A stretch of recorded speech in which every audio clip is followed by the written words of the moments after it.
Marcus Wellington pretended to live in poverty, to discover genuine affection for his 4 young daughters. He had no idea that their only true supporter was actually their biological mother. Isabella stood motionless on the busy street corner when she noticed them. A middle-aged man and 4 little girls huddled together on a bench with a handwritten sign reading, "Struggling family needs assistance. Anything helps."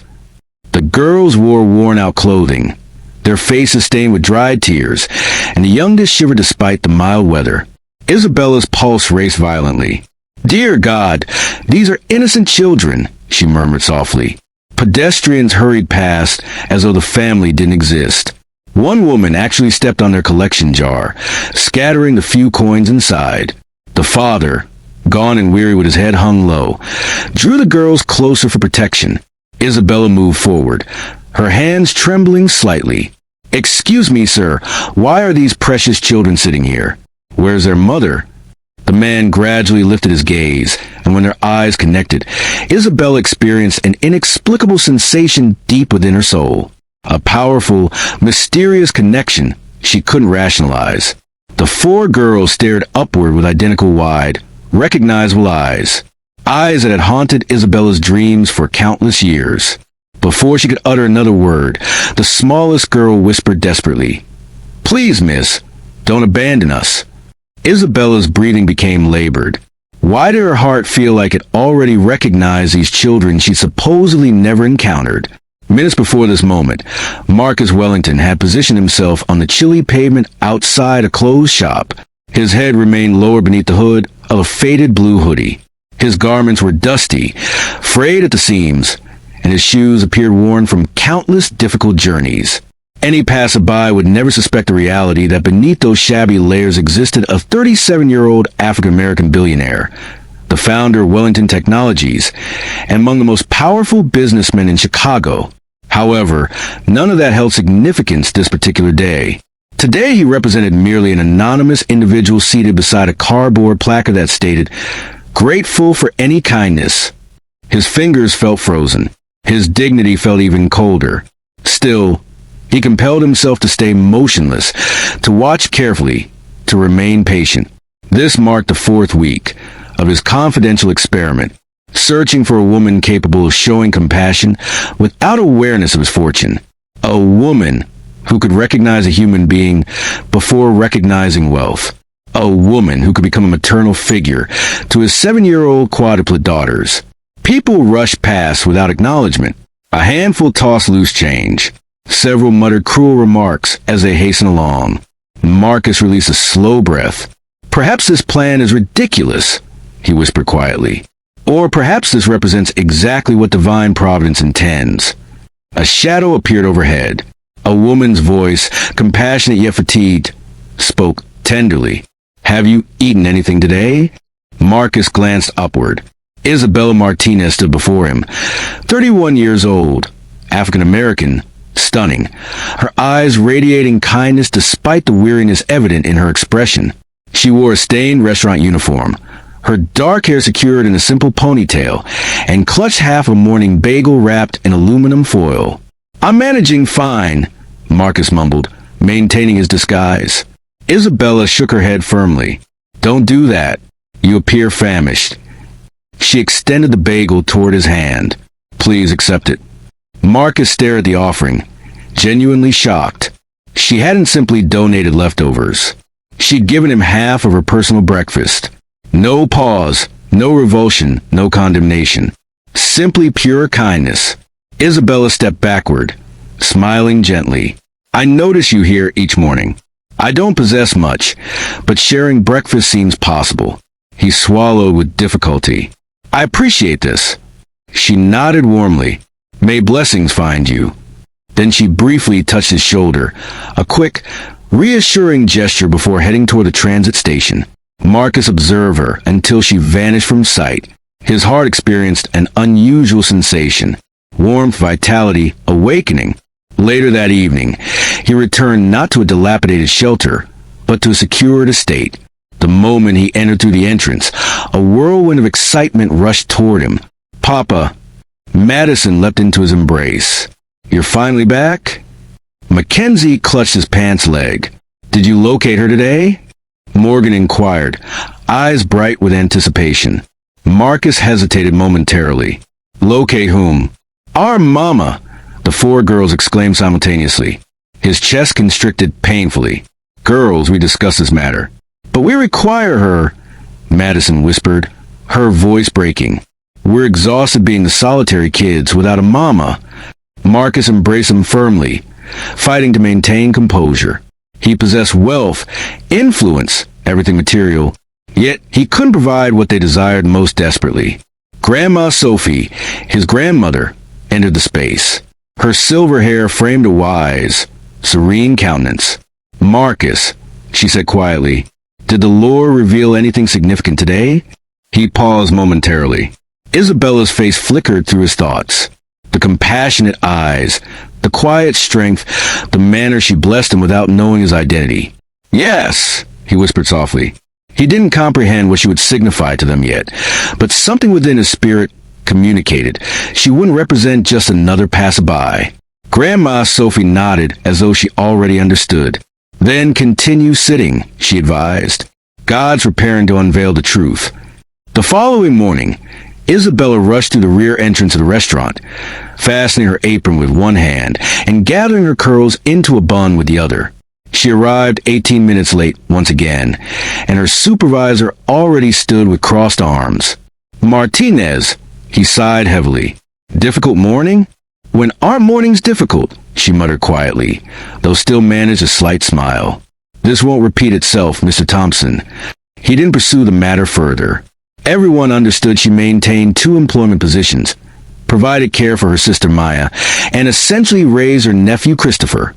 Isabella represented the type of woman who carried other people's burdens upon her shoulders while simultaneously offering strangers shelter. Hours later, her second shift commenced. Dishes clattered noisily, customers voiced complaints, and the scent of cooking oil adhered to her clothing like an unwelcome fragrance. She moved rapidly, refilling beverages, recording orders, clearing tables. Her mind wandered only once, toward the man and four girls she'd witnessed struggling.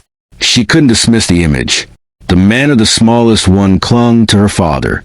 The way the father lowered his head as though he'd disappointed them. The way something profound within her tightened painfully like remembering something forgotten. During her 20-minute break, Isabella stepped outside for fresh air. She retrieved her wallet and winced at its emptiness. Bills required payment. Rent remained overdue. Her nephew required new educational supplies.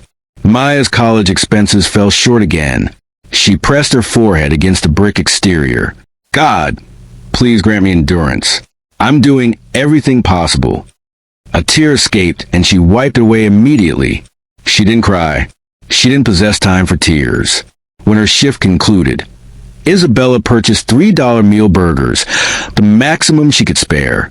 Her feet ached terribly, but her heart accelerated as she neared a location where she'd seen the man and children. She almost hoped they weren't present. She almost hoped they were. Then she observed him. The father sat with his head lowered again, but the quadruplets glanced upward immediately when they spotted her.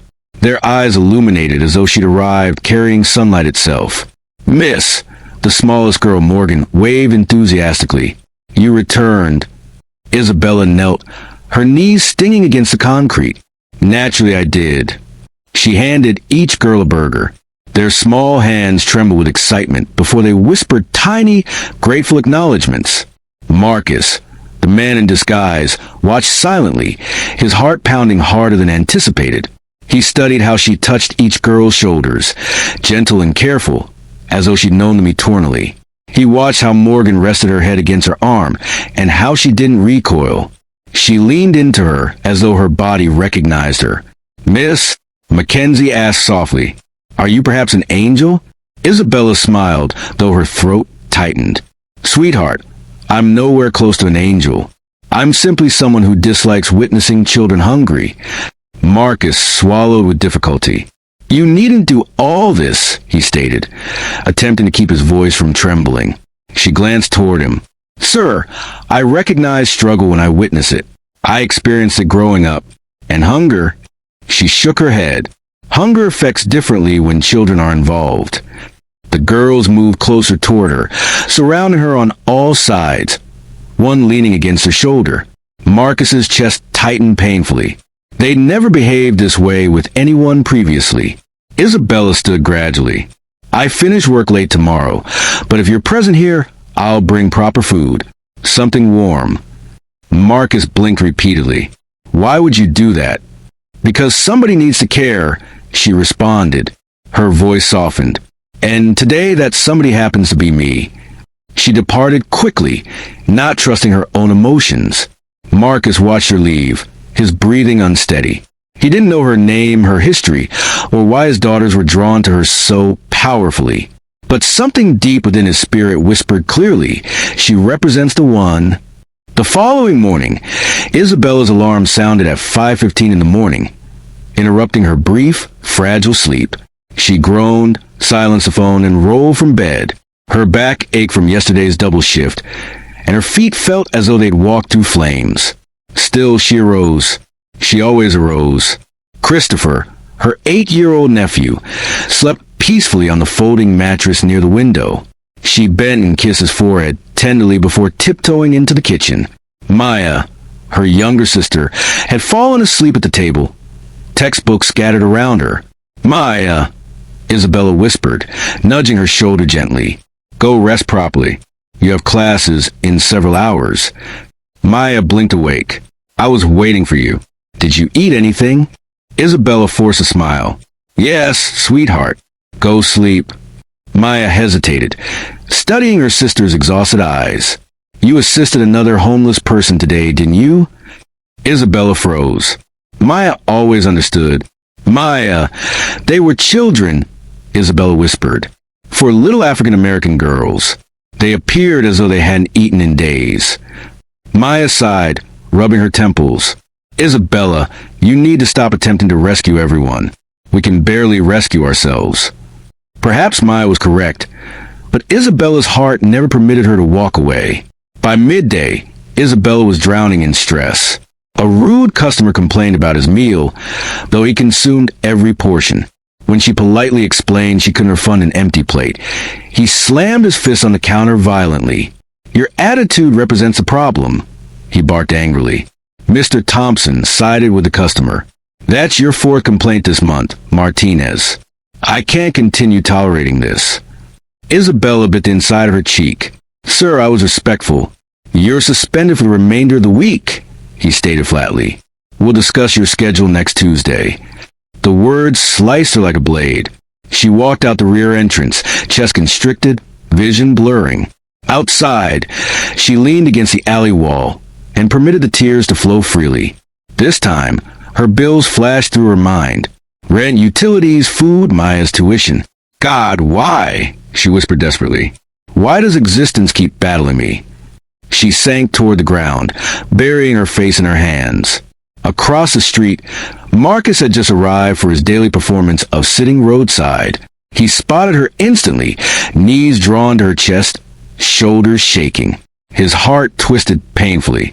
Without thinking, he crossed the street and approached slowly. Miss, are you all right? He asked gently, still dressed in ragged clothing. Isabella jerked her head upward, quickly wiping her tears. Oh, hello. Didn't notice you. Marcus hesitated.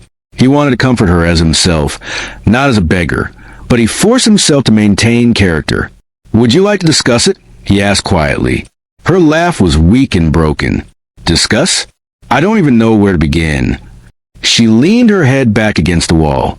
But thank you for asking. Most people don't. Marcus lowered himself to sit beside her, maintaining respectful distance. Most people don't look beyond what they observe. She studied him carefully, eyes softening. You're different too. Yesterday, those children, do they eat every day? He swallowed hard. I attempt to. That's not an answer, she murmured softly. He sighed, lowering his gaze. It's complicated. She didn't press him. Instead, she reached into her bag, pulling out her last $4. Take this. Marcus's breath caught. No, don't argue with me, she said softly. I just need to help, even if it's small. He stared at the crumpled bills in her hand. This woman was hurting badly, yet she still prioritized others before herself. He accepted the money slowly, like it was made of crystal. "Thank you," he whispered. Isabella forced a smile. "I'll bring food later. Something warm." "You don't have to." "I know," she replied, "but I want to."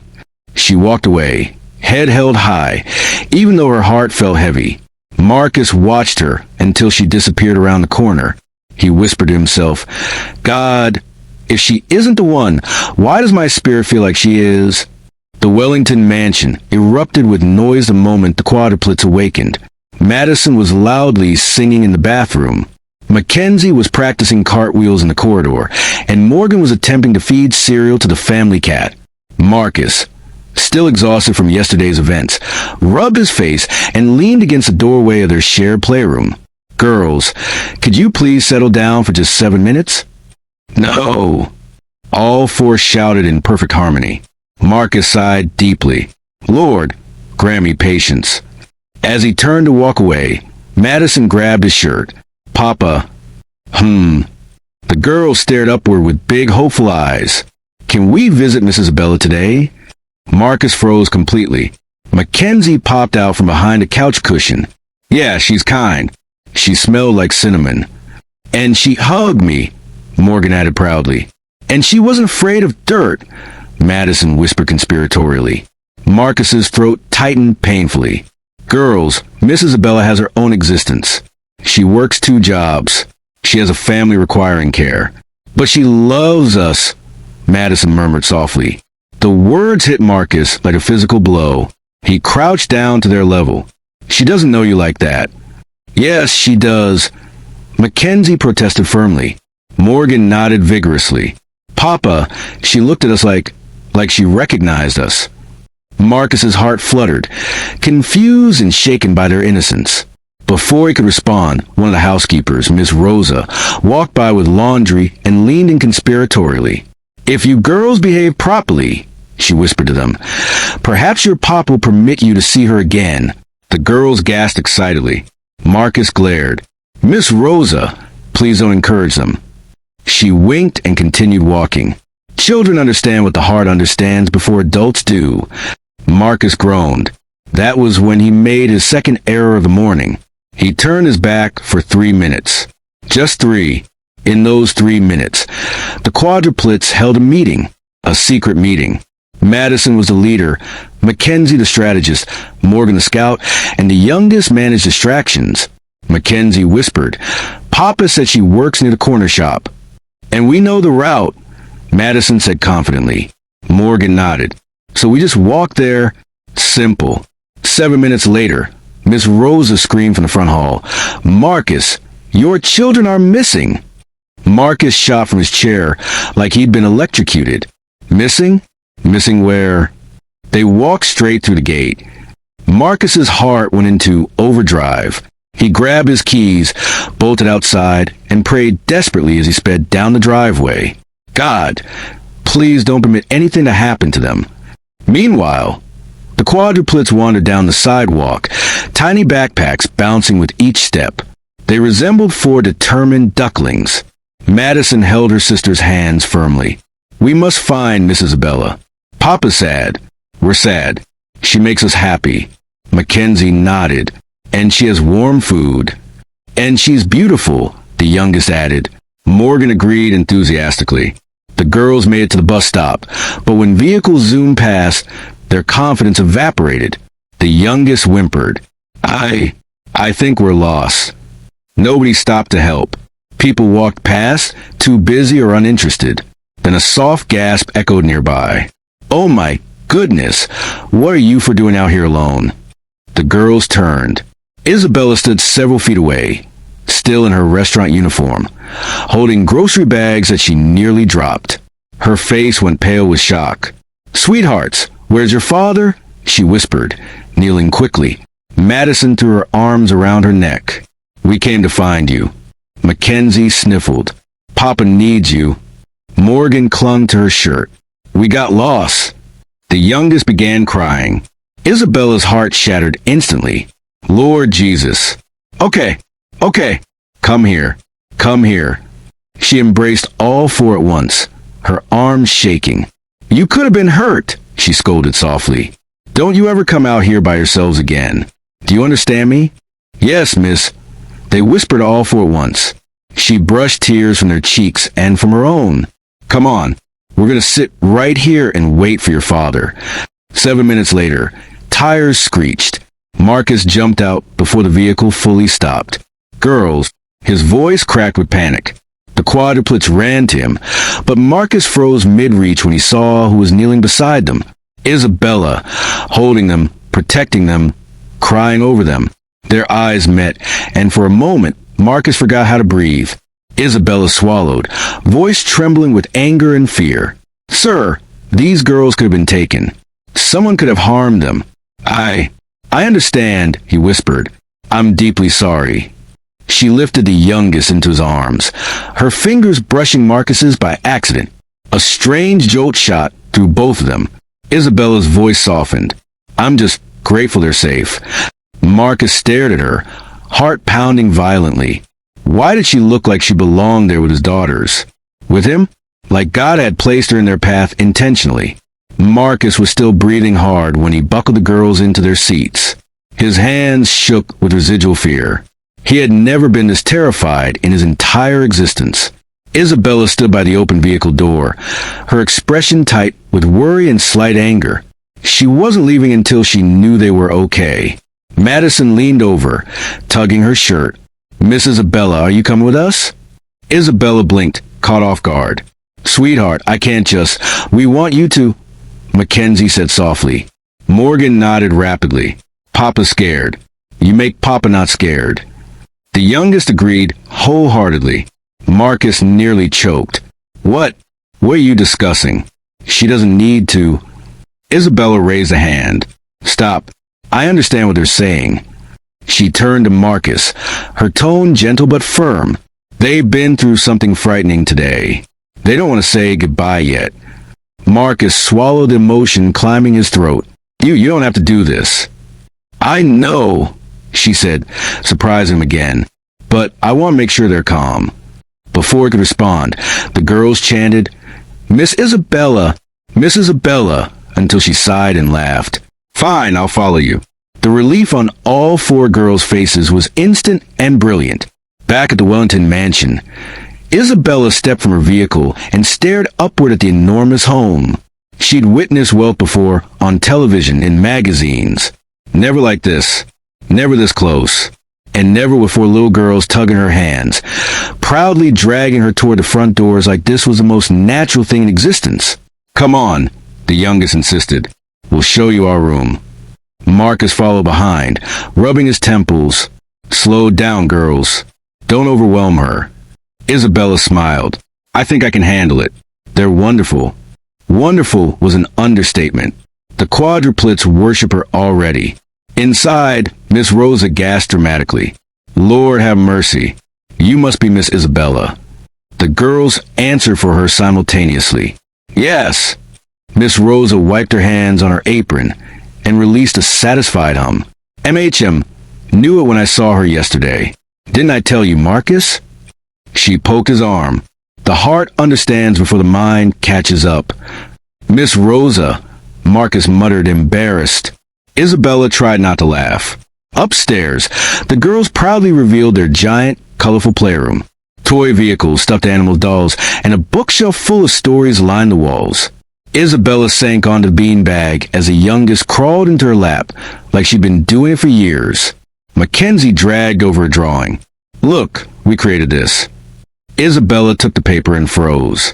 It was a picture of the quadruplets, holding hands with a woman. Curly hair, soft smile, a little apron like hers. Madison grinned. "That's you." Isabella's heart clenched. "Me?" The youngest nodded. "We drew it before we saw you again. We just knew you'd come back." Isabella blinked repeatedly, trying not to cry. Something inside her felt wrong and right simultaneously, like her soul remembered something her mind didn't. "Children draw lots of people," Marcus said quietly behind her, trying to break the intensity, but even he heard the hollowness in his voice. Isabella brushed the quadruplet's curls gently. "I'll treasure this picture." Their smiles illuminated the entire room. Later, as they played, Marcus stepped on the balcony that overlooked the backyard. Isabella joined him a minute later, closing the sliding door behind her so the girls wouldn't hear. "Are you okay?" she asked softly. He nodded slowly. "You have no idea how scared I was today." "I do," she whispered. "I saw it on your face." Marcus looked at her momentarily, the gratitude in his chest too heavy to hide. "Thank you for staying, for helping me." Isabella leaned against the railing, sighing. "Marcus, those girls are attached to you deeply and it's beautiful. But whatever happened earlier, that wasn't just fear. That was something else." He exhaled. "I feel like you connected with them in a way nobody else ever has." She studied him. It wasn't just them. Silence. Marcus's heart stumbled. "You're different with them," she said softly. "Gentler, more alive." She paused. "And they're different with you." But today, the moment they saw me, something shifted. Marcus ran a hand over his head. "I know. I witnessed it too." Isabella's voice trembled. "Marcus, when I held him, I felt, I don't know, connected, like a memory I can't reach." His chest tightened painfully. "Isabella," she shook her head, overwhelmed. "I'm probably just emotional. Losing my job. Seeing children almost hurt. It's a lot." "You lost your job?" Marcus's eyes widened. "I got suspended." "Same thing," she murmured. He wanted to fix it immediately. Pick up his phone, purchase the restaurant, make the manager apologize, but he couldn't. Not without revealing everything. Instead, he stepped closer. "I'm sorry you're going through so much." Her voice cracked. "Me too." He reached out before he could stop himself, gently brushing a tear from her cheek. She froze, breath catching. "Marcus." Her whisper hung between them. Then the sliding door burst open. "Mama." The girls froze. Isabella froze. Marcus froze. Madison clapped a hand over her own mouth. I mean, Miss Isabella." But the slip had already happened. Isabella's heartbeat shook her chest. Marcus didn't say a word because somehow, some impossibly deep part of him agreed with Madison. She felt like their mother, even if nobody understood why yet. The slip of the word "mama" hung in the air like a fragile glass ornament, ready to shatter at the slightest sound. Isabella's breath stilled. Marcus blinked rapidly, trying to process what he'd just heard. And the quadruplets stood frozen like they'd accidentally summoned a ghost. Mackenzie was the first to panic. I didn't mean to say it. I promise." It just slipped out. The youngest hid behind Isabella's leg. "Sorry, Miss Isabella." But Madison stepped forward, small fists clenched, chin wobbling with emotion. "It's true, though. You feel like Mama." The words were so soft, so honest they pierced straight through the tension. Isabella opened her mouth, closed it, opened again, then slowly knelt in front of Madison. "Sweetheart, I'm flattered really, but I'm not your mama." Madison wiped at her nose. "But it feels like you are." Mackenzie nodded. "You make our hearts warm." The youngest whispered, "You smell like cinnamon." Despite the heaviness in her chest, Isabella laughed softly. "You girls are too much." Marcus stepped forward gently. "Girls, Miss Isabella is special." "Yes, but you can't call someone your mother just because you feel close to them." Madison hugged Isabella anyway. "I still feel it." Isabella hugged her back slowly. Something inside her, deep, old, unexplainable, ached with strange familiarity she didn't understand. Later, after Miss Rosa wrangled the quadruplets to wash up before dinner, Isabella and Marcus found themselves in the living room alone again. "Are you okay?" Marcus asked softly. Isabella rubbed her arms, trying to steady her pounding heart. "I don't know what's happening, Marcus, but I care about them. I don't want to confuse them." "They confuse themselves," Marcus murmured. "They chose you. Children don't fake things like that." "And you?" she asked before she could stop herself. Marcus stiffened. He hadn't expected that. "What about me? Do you feel it too?" Her voice was small, trembling. He stared at her hard, long, then quietly. "Yeah, I do." Isabella's breath caught. But before she could react, Miss Rose's voice boomed from the dining room. "Food's hot. You'd better come eat before I feed it to the cat." They both jumped.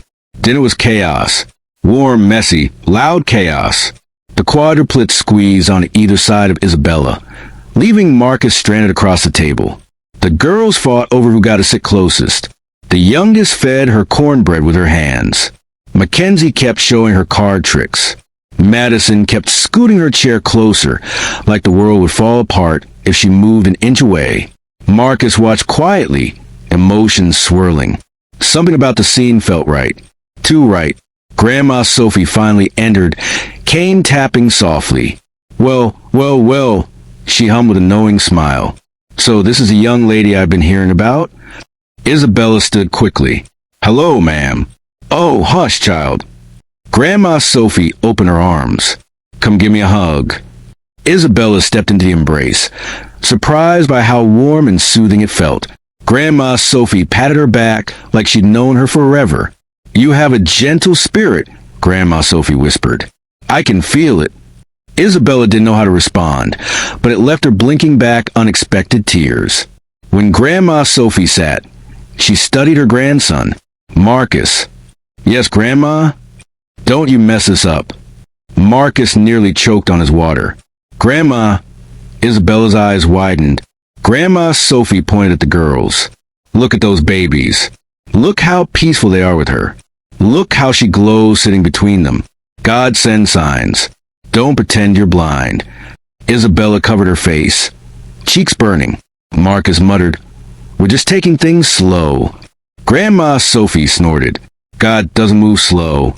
People do." The girls giggled. Isabella wanted to disappear.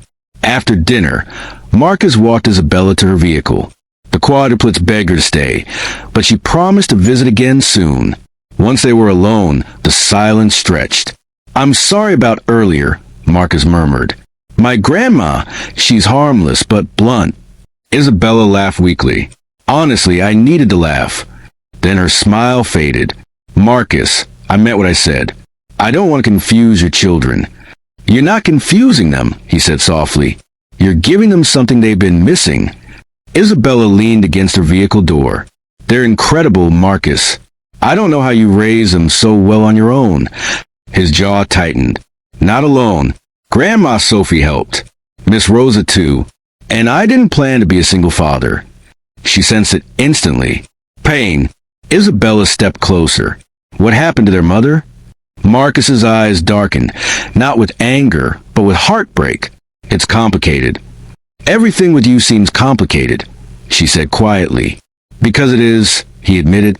For a long moment, they just stared at each other. The tension between them felt almost physical, like gravity pulling them closer. "Marcus," Isabella whispered, "I don't know what God is doing here, but something is happening. I feel it." He swallowed hard. "I feel it too." Her fingers brushed his hand by accident. Or maybe it wasn't an accident. Neither pulled away. Finally, Isabella exhaled shakily. "I should go. Long day tomorrow." Marcus nodded, stepping back even though it hurt. "Thank you for everything today." She gave a small smile. "Take care of those girls." "I will." She opened her door, then paused. "Marcus." "Yeah." "They call me Mama." She placed a hand over her heart. And something in me didn't want to correct them. Marcus's breath caught. Isabella shook her head, overwhelmed. "Good night." She drove away before he could respond. Marcus stood there long after her vehicle disappeared down the driveway. Chest tight, mind spinning, heart whispering a truth he wasn't ready to face. She feels like theirs because she is. He just didn't know it yet. Even after Isabella's vehicle disappeared past the gates, Marcus still stood in the driveway, staring into the distance. The night air felt heavy and warm, yet something in his chest felt cold, like he'd been left holding a truth too big to name. A soft voice interrupted his thoughts. "You're going to catch a cold standing out here looking lost," Grandma Sophie said, stepping outside with her shawl wrapped around her shoulders. Marcus exhaled. "Grandma," they called her Mama. "And she didn't deny it," Grandma Sophie murmured. "That's the part you need to pray about." Marcus dragged a hand down his face. I don't know what's happening. Yes, you do, Grandma Sophie whispered. You're just scared. Before he could respond, the front door creaked open and 4 small voices called out, Papa, we're thirsty. Marcus turned. His daughters, still damp from washing up, curls messy, pajamas twisted, looked up at him expectantly. Come inside, girls, he said softly. It's late. But Madison stepped forward. Papa, can we see Miss Isabella again tomorrow? Marcus hesitated. Let's see how tomorrow goes. Mackenzie frowned. That means yes. Marcus smirked. That means maybe. The girls groaned dramatically. Grandma Sophie chuckled and ushered them upstairs. Marcus watched them go, then whispered, What am I supposed to do? Let God do what he already started, Grandma Sophie said simply. The next morning, Isabella woke up feeling strange, light and heavy simultaneously. For once, she hadn't dreamed of bills or exhaustion or fear. She dreamed of 4 girls calling her Mama. Normally, she would have brushed something like that off, but the feeling still clung to her chest, warm and painful. Maya walked into the kitchen, yawning. You got home late last night. Where'd you go? Isabella poured cereal into a bowl. I followed the man from the street home. Maya blinked. Excuse me? It's not what you think, Isabella said quickly. His children wandered off. I helped him bring them home. Maya sat slowly. Isabella, you don't even know him. I know, she whispered. But the girls, Maya, they hugged me like they knew me, like they'd been waiting for me. Maya raised a brow. Girl, you're emotional. Kids get attached fast. Not like this, Isabella said. And not all four at the exact same time. Maya softened. Okay, but be careful. Isabella nodded, though the feeling in her chest told her this wasn't something she'd walk away from, even if she tried. Later that afternoon, Marcus was working in his study when the quadruplets barged in without knocking. Papa, the youngest shouted, we want to go to the restaurant. Marcus looked up. Why the restaurant? Miss Isabella works there, Mackenzie said proudly. She's resting today, Madison added. She texted Miss Rosa. Marcus blinked. Wait, how does Miss Rosa have her number? The girl shrugged. Miss Rosa knows everybody. Marcus groaned internally. Miss Rosa absolutely did. Before he could answer, Grandma Sophie poked her head in. Take them, Marcus. He spun. Grandma, they're going to drive you crazy if you don't, she said. And you need fresh air anyway. The girls cheered wildly. Marcus knew he was outnumbered. Fine, but we behave. All of us. The youngest saluted. Yes, sir. At the restaurant. The moment Isabella saw the quadruplets racing toward her with wide smiles, she couldn't stop herself. She bent down and scooped the youngest into her arms. My babies. She stopped. The slip hit her hard, but not as hard as Marcus's eyes catching hers. They both froze for a second, heat rising in their cheeks. Then the girls piled on her legs, shouting about dolls and cereal brands and dreams they had. Marcus quietly watched the scene unfold from several feet away. People in the restaurant stared. Some whispered, some smiled, but nobody missed the fact that Isabella fit into the scene perfectly, like she belonged with them. Mr. Thompson, the manager who suspended her, stepped forward with crossed arms. Martinez, we need to talk. The girls instantly wrapped around her legs protectively. Mr. Thompson blinked. Who are these children? My daughters, Marcus said calmly, stepping forward with the confidence of a man used to being obeyed. Is there a problem? Mr. Thompson suddenly recognized him. Marcus Wellington wasn't just any customer. He was a Marcus Wellington, a billionaire, one of Chicago's most powerful African-American businessmen. Mr. Thompson's face paled. Mr. Wellington, no problem. No problem at all. Mackenzie grinned. That means she's not in trouble, right? Mr. Thompson forced a smile. Of course not. Miss Martinez is welcome back anytime. Isabella's eyes widened. I am. Yes, he blurted. Take as much time as you need. Marcus smirked slightly. Isabella didn't see it, but Miss Rosa would have called it a victory smirk. The girls tugged Isabella toward a booth. "Sit with us. Sit with us." She slid into the seat, the girls on both sides. Marcus slid in across from her, his knee brushing hers under the table. Isabella felt the air shift immediately. Heat crawled up her neck. "Thanks for coming today," she murmured. Marcus held her gaze. "Thanks for not running from us." "I tried," she admitted, cheeks burning. "Didn't work," he chuckled softly. "They have that effect on people." "It's not just them," she whispered before she could stop herself. Marcus's breath hitched. She quickly changed the subject. "So, how are they after yesterday?" "A lot better," he answered. "Because of you." Isabella lowered her gaze. "Marcus, this feels bigger than us. Bigger than anything I've ever felt." Marcus leaned forward, voice low, eyes sincere. "I know. I feel it too." Madison randomly hugged her waist. "Miss Isabella?" "Yes, sweetheart." "Will you come over again tomorrow?" Isabella looked at Marcus. He looked back at her, a question in his eyes. She smiled softly. "Yeah, I'll come." The girls erupted into cheers. Marcus didn't cheer, but he smiled. A real one he hadn't worn in years. Because everything inside him whispered the same truth. This wasn't coincidence. This was God. After their meal, the Quadruplets refused to let Isabella go. They held her hands, wrapped around her legs, and even tried to climb onto her back as Marcus led them out of the restaurant. "Girls, she needs to breathe," Marcus said, trying not to laugh. "But, Papa, she's soft," the youngest argued, hugging her from behind. "She's warm too," Mackenzie added. Madison nodded firmly. "And she smells like vanilla." Isabella laughed, cheeks hurting from smiling so much. Okay, I'm flattered, but you girls have to let me walk." The girls reluctantly released her. Marcus opened the passenger door of his SUV for her, then stopped himself. "You're driving separately?" he asked. Isabella nodded. "Yeah, I should head home soon." The girls immediately protested in 4 different pitches. "No, stay with us. Come home with us." Isabella knelt. "Sweethearts, I'll see you tomorrow. I promise."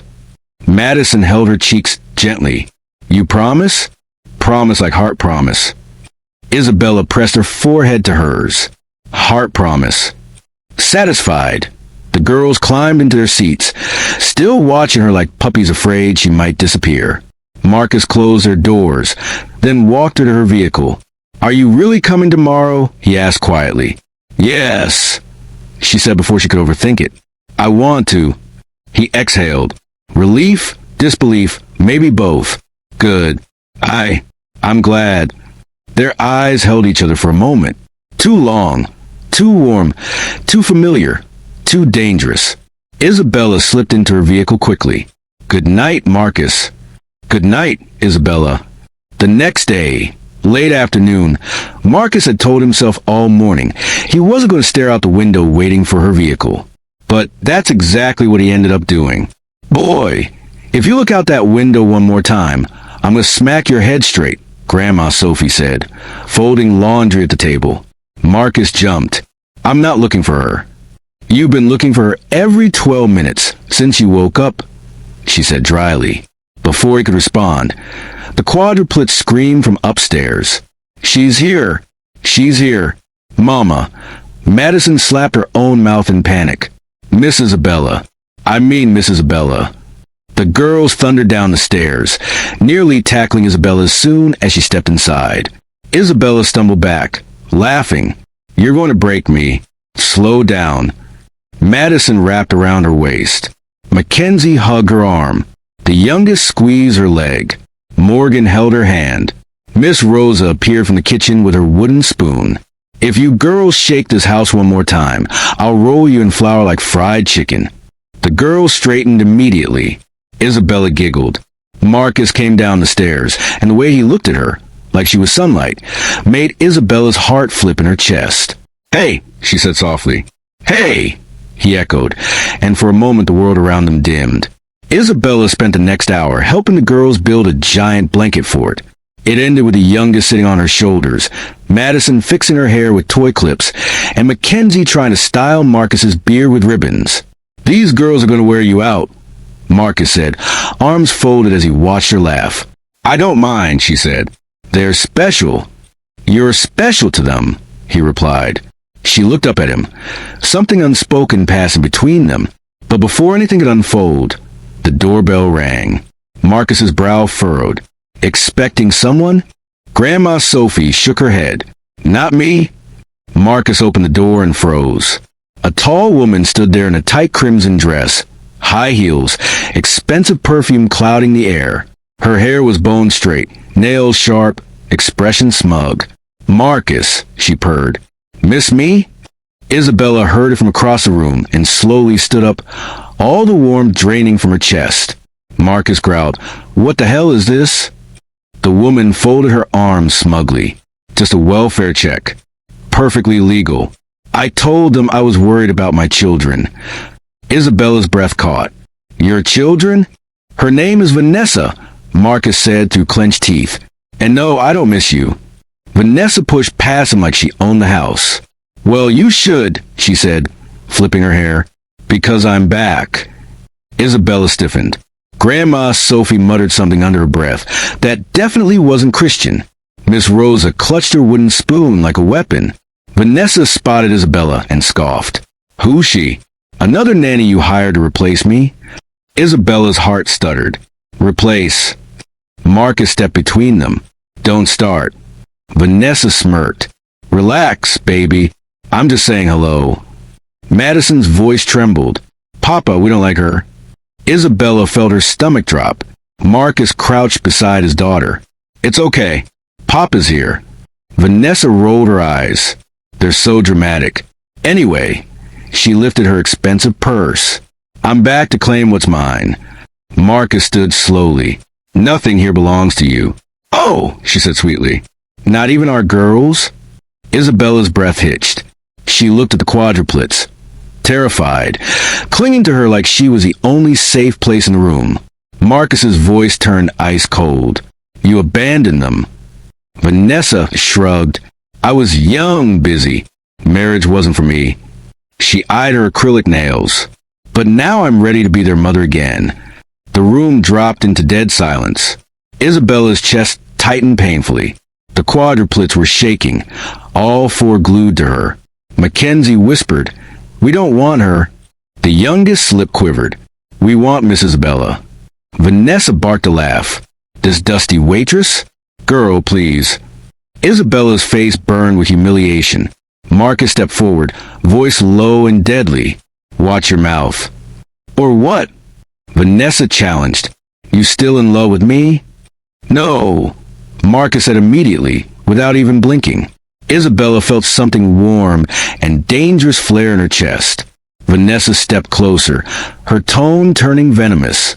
"Well, you better fix your little charity case situation, because I want custody." Isabella gasped. Madison burst into tears. "No, no, no. We want Miss Isabella. Papa, please." Mackenzie sobbed. "Don't let her take us." The youngest, wailing now, "We want Mama." The word hit the room like thunder. Isabella reached for them instinctively, gathering them into her arms as if she'd done it 1,000 times before. Vanessa rolled her eyes, but Marcus's glare made her step back. "Get out!" His voice was a deep, trembling growl. "Now!" "This isn't over," Vanessa hissed, heels snapping sharply as she stormed out. When the door slammed shut, all four girls collapsed against Isabella, crying. Marcus stood there, staring at her, the woman comforting his daughters, the woman his daughters clung to, the woman they called Mama, the woman who somehow felt like a missing piece of his soul. He whispered it before he realized the words had escaped. "Isabella, who are you to us?" Marcus didn't even realize he'd spoken aloud until the room fell so quiet that the girls' soft sniffles became the loudest sound. Isabella froze mid-embrace, her hand stroking Madison's back. Her breath shook as she looked up at Marcus. His expression, confused, afraid, aching, hit her all at once. "Marcus," she whispered, unsure how to answer. The question wasn't simple, because she didn't know either. But before either of them could speak, Mackenzie sobbed harder, clutching her shirt like she'd drown without it. "Miss Isabella, don't let her take us. Please don't let her take us." The youngest crawled into her lap. "Don't go. Don't leave us." Isabella's heart broke open. "Sweetheart, I'm right here. I'm not going anywhere." Marcus stepped closer, kneeling beside them. "Girls, look at me." Their tear-soaked faces turned toward him. "Nobody," Marcus said firmly, "nobody is taking you from me, and nobody is taking you from Miss Isabella either." For tiny bodies crashed into him as well, hugging both adults at once. And for a brief, suspended moment, they felt like a family, unplanned, undefined, but undeniably connected. Grandma Sophie entered quietly, leaning on her cane. She surveyed the scene, the quadruplets shaking in Isabella's arms, Marcus kneeling beside them, the storm of emotion that still lingered in the air. She hummed. "That woman came to stir up demons that weren't welcome here." Marcus rubbed his forehead. "Grandma, she said she wants custody." "She threatened?" "I heard her." Grandma Sophie's tone sharpened. "And she ain't going to win." Isabella tensed. "Can she really try?" Grandma Sophie sighed. "Anybody can try. Evil folks always try. But wanting ain't the same as having." Marcus let out a breath. "Grandma, she could drag us into court." The quadruplets whimpered again, hearing the word court like it was something designed to swallow children whole. Isabella hugged them tighter. Hey, you're all okay. I'm right here." The more she held them, the deeper her chest ached, not with confusion anymore, but with something terrifyingly close to love. Grandma Sophie watched her closely. "You know, I've seen you somewhere before." Isabella blinked. "Me?" Hum. Didn't recognize it at first, but now? Grandma Sophie's eyes softened. "You feel familiar." Isabella frowned, confused. "How?" Grandma Sophie didn't answer. She just kept staring like she was studying a puzzle piece that finally fit. Several minutes later, Marcus carried the girls upstairs to calm them. Isabella helped tuck them in, reading a story until their breathing steadied. Each girl fell asleep, gripping a part of her. Madison holding her sleeve, Mackenzie holding her fingers, the youngest hugging her waist, Morgan clutching her hand. When they finally dozed off, Isabella gently pried herself free, but Madison murmured in her sleep, "Mama." Her throat tightened painfully. She brushed her curls and whispered, "Good night, sweetheart." Marcus watched her from the doorway the entire time, silent, studying.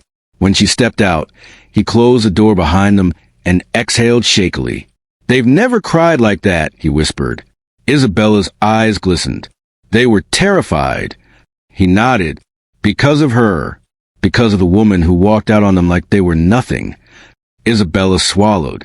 How could she do that? They're perfect. Marcus leaned against the wall, jaw tight. When I met Vanessa, she was different. Or I wanted to believe she was. But things changed fast. Isabella said nothing, letting him speak. She didn't want kids, didn't want marriage, didn't want responsibility. His voice cracked. She left me holding 4 newborns while she ran off to start a modeling career. Isabella covered her mouth, heart aching. Marcus, oh my God. I begged her to stay, at least until they were older. She refused. He lowered his gaze. Do you know the last thing she said to me before she left? Isabella stepped closer. What? She said motherhood made her feel trapped. His voice darkened. Like my daughters were cages instead of blessings. Isabella's stomach twisted. Marcus looked up, eyes filled with guilt and buried shame. I used to blame myself. I thought I loved the wrong woman. I thought I ruined their lives choosing her. Isabella shook her head fiercely. Marcus, stop. You didn't ruin anything. You gave those girls life. You fought for them. You raised them. That makes you a blessing, not a mistake. His throat worked as he swallowed. For the first time in years, he let someone speak into the wound he'd been hiding. Isabella continued softly. And maybe God is giving you something back now. Their eyes locked. No one breathed because they both knew she wasn't talking about coincidence anymore. She was talking about connection. about the strange, trembling pull between them, about the way the girls wrapped around her like she belonged to them, about the way Marcus watched her like he'd been missing her. Without knowing it, Marcus stepped toward her. Isabella, her heart pounded. Marcus. But just as the moment grew thick enough to break, a violent crash of thunder shook the house. Lightning cracked through the windows. The youngest screamed from inside the bedroom. "Papa!" Isabella and Marcus rushed in at the same time. The storm was fierce, wind howling, trees swaying violently. The girls leapt into their arms. "Papa, don't let the sky fall." Madison cried. "The winds can take the roof." Mackenzie wailed. "It's too loud," the youngest sobbed. Isabella scooped her up. "Sweetheart, it's okay. It's just thunder. It's loud, but it can't hurt you." Marcus sat on the bed with Madison, and Mackenzie rapped against him. "Papa's here. Nobody's going anywhere." The power flickered, then went out completely. The quadruplets screamed in terror. Isabella immediately grabbed her phone flashlight. "Okay, everybody stay calm. Look, see? Light." The youngest buried her face in her neck. "Don't let go." "I won't," she said instantly. Marcus whispered, shaken. They never screamed like this before. Isabella looked at him over the youngest's head. They weren't terrified of losing their home before today. Marcus froze. She was right. Vanessa's showing up didn't just scare them. It made them believe their world could shatter. Isabella sat beside Marcus on the bed, the girls clinging to both of them like vines. Thunder roared again. Instinctively, without planning it, Isabella reached for Marcus's hand. He laced their fingers together. The girls continued trembling, but slowly, the tension eased. Their breathing slowed. Their cries softened. Madison curled against Isabella's other side. Mackenzie pressed her cheek to Marcus's chest. Calmer now that Isabella was near. Marcus whispered, "They feel safe with you." Isabella whispered back, "So do you." His breath caught. Her fingers tightened around his. The storm raged outside. But inside that room, something else was happening. Something deeper, stronger, undeniable. A family was forming. Not by blood, not by logic, but by a pull neither of them could deny anymore. When the girls finally fell asleep against them, Marcus turned his head and looked at her. Truly looked. "Isabella," he breathed, voice barely audible. "There's something about you. Something that feels like home. Like you were meant to be here." Isabella's lips parted, heart trembling. "Marcus, I feel it too. I don't understand it, but I feel it." And for the first time, neither of them tried to run from the truth anymore. When the storm finally eased, the house fell into a deep, quiet stillness. The girls slept curled tightly against Isabella and Marcus, their tiny breaths warm against the adults who now sat side by side on the edge of the bed. Neither of them moved. Neither of them wanted to. Isabella rested her cheek lightly against Madison's curls, while Marcus's hand, still linked with hers, remained warm and steady. After a long moment, Marcus whispered, "They have never slept this peacefully during a storm." Isabella brushed Madison's hair. They exhausted themselves crying. "And I nearly lost my mind," he murmured. Isabella leaned back slightly so she could see his face. "Marcus, you're carrying everything by yourself. When you ever breathe." He opened his mouth, then closed it again, stunned by the question. Nobody had asked him that. Not in years. Not since before Vanessa left. "I don't know," he admitted quietly. "I think I stopped breathing the day she walked out." Isabella's heart clenched. Marcus looked at her, vulnerability naked in his eyes.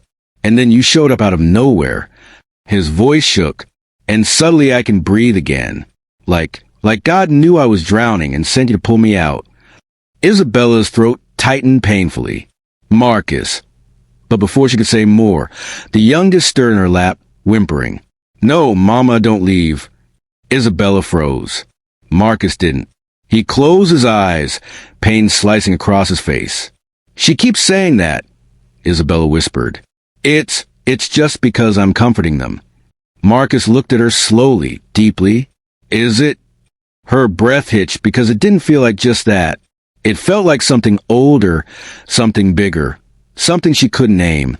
Before either could respond, Grandma Sophie appeared in the doorway, her silhouette framed by the dim hallway light. "You two need to come downstairs," she said quietly. "Now." Marcus straightened. "Grandma, what's wrong?" Grandma Sophie's voice was low and tight. "It's her." Isabella's stomach dropped. "Vanessa?" Grandma Sophie nodded. "She's back. Downstairs. Living room." Vanessa stood with a tall, sleek woman in glasses, holding a stack of legal papers. Her lipstick was still flawless despite the storm outside. Well, Vanessa said, flipping her hair, glad to see the happy little family made it through the thunder. Marcus stepped in front of Isabella instantly, protective instinct flaring like fire. "What are you doing here?" he growled. "I brought backup," Vanessa said sweetly. "This is Attorney Davidson. She handles custody cases. Expensive ones." The lawyer adjusted her glasses. "Mr. Wellington, Miss Martinez." She nodded at Isabella. "I'm here to discuss preliminary custody actions." Isabella almost swayed. "What?" Vanessa smirked. "You didn't think I was playing earlier, did you?" Marcus's jaw clenched. "You don't even know these children." "They're my children," Vanessa snapped. "Biologically." Isabella flinched. Attorney Davidson cleared her throat. "Ms. Cooper is requesting temporary visitation rights until a full court hearing." Marcus stood taller, colder. "Denied." The lawyer blinked. "That's not how this works, Mr. Wellington." "That's not how my house works," he cut in sharply. Vanessa rolled her eyes. "Still dramatic." Marcus turned to her, something ancient and sharp in his stare. "You abandon a man once. You abandon your children once. But this time," his voice trembled with controlled rage, "you won't get the chance to destroy them twice." Vanessa's mouth twisted. "This sudden family man act is cute, Marcus. Really. Especially with your little side project over there." She flicked her eyes at Isabella. Isabella stiffened, humiliation ripping through her chest. Vanessa smirked cruelly. "Let me guess. She cooks? She cleans? She babysits? You upgraded from me to that." Isabella lowered her gaze, cheeks burning. "Say one more word about her," Marcus said, voice ice cold. "And I swear, what?" Vanessa challenged. "You'll hit me in front of your little girlfriend?" "She's not," Marcus began, but Isabella suddenly stepped forward. "Yes, I am." The room froze. Isabella's heart thundered, but her voice stayed steady. "I am not your replacement," she said softly. "I am not your competition. But I am someone who loves those girls. And they love me back." Vanessa scoffed. "You think love wins custody cases?" "No," Isabella said with a trembling breath. "But the truth does." A sharp silence fell. Attorney Davidson tapped a pen on her folder. "Mr. Wellington, Ms. Cooper is filing a petition tomorrow. You will receive official documents within 56 hours. Get out," Marcus said flatly. The lawyer nodded stiffly and left. Vanessa lingered, smiling dangerously. "Oh, Marcus, you know judges love when the real mother comes back. Makes a good redemption story. Get out." She arched a brow. "See you in court, baby." Then she walked away. The door shut behind her with a soft, lethal click. As soon as she was gone, Marcus's entire body slumped, like the strength draining out him all at once. Isabella reached toward him instinctively. "Marcus, I can't lose them," he whispered, shaking. "I can't." "You won't," Isabella said, stepping close. "We won't let that happen." He raised his head sharply. "Isabella, you have your own life. You don't have to get dragged into this." "But I already am," she whispered. "The minute those girls grabbed my hands, I was in." Marcus stared at her, long, intense, desperate. "Why?" he asked, his voice cracked. "Why are you here? Why do you feel like I belong?" Isabella finished softly. His breath stuttered. "Yeah," he whispered. "Exactly like that." Isabella swallowed. "I don't know. I don't understand it. But I'm not walking away from you or those girls. Not when they and you need me." Marcus stepped closer slowly, like approaching something holy. "You mean that?" he murmured. She nodded, every word. His hand rose to her cheek before he could stop it. She didn't pull away. Isabella, his voice shook. Thank you. Her hand slid up to hold his wrist gently. You don't have to thank me. For a single, earth-shifting second, they stood inches apart, breathing the same air, holding on to the same unspoken truth.